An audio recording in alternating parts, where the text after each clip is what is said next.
Hi friends, ఇప్పుడు మనం intelligence బ్యూరోలో ఉన్నటువంటి ఉద్యోగాల గురించి తెలుసుకోబోతున్నాము.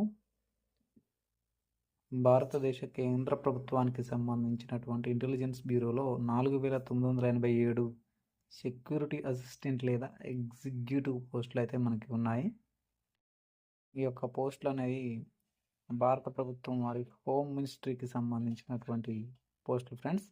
ఈ పోస్ట్ పేరు వచ్చేసి సెక్యూరిటీ అసిస్టెంట్ లేకపోతే సెక్యూరిటీ ఎగ్జిక్యూటివ్ అని చెప్పేసి పిలుస్తారు.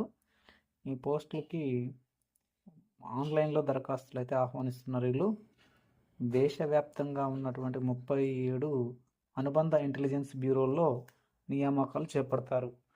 అర్హులైన అభ్యర్థులు అంటే ఎవరికైతే ఈ సంస్థ సూచించినటువంటి అర్హతలు ఉంటాయో, క్వాలిఫికేషన్స్ ఉంటాయో వాళ్ళు జూలై 26 నుంచి ఆగస్టు 17వ తేదీ వరకు దరఖాస్తు చేసుకోవాలి.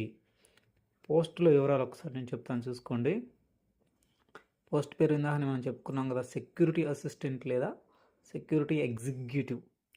మొత్తం టోటల్ పోస్టులు వచ్చేసి 4987 పోస్టులు ఉన్నాయి ఫ్రెండ్స్. ఇందులో జనరల్ కేటగిరీ వాళ్ళకి, అంటే ఎటువంటి రిజర్వేషన్ లేనటువంటి ఓపెన్ కేటగిరీ వాళ్ళకి 2471 ఉద్యోగాలు.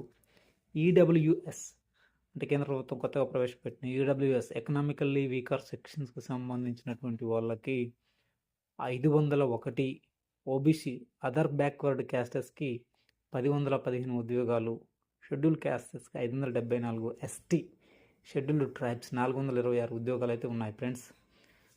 మరి ఏంటి ఈ సెక్యూరిటీ అసిస్టెంట్ లేదా సెక్యూరిటీ ఎగ్జిక్యూటివ్కి ఉండవలసిన అర్హతలు? 10th ఉత్తీర్ణత,